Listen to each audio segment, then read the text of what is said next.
একটা মিক্সার। ভালো করে খেয়াল করে প্রত্যেকে।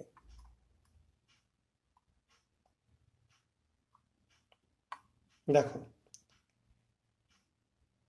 প্রথমে একটু গাঢ় নীলচে টার্বিড হলো, তারপরে একদম দেখো ক্লিয়ার ট্রান্সপারেন্ট একটা সলিউশন ডিপ ব্লু কালারের সৃষ্টি হলো।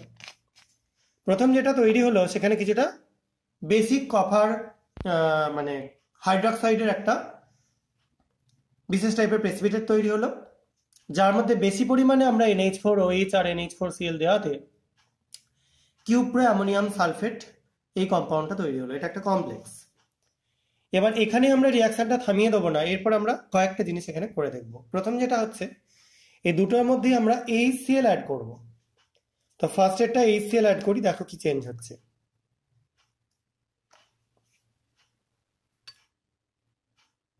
দেখতে পাচ্ছ?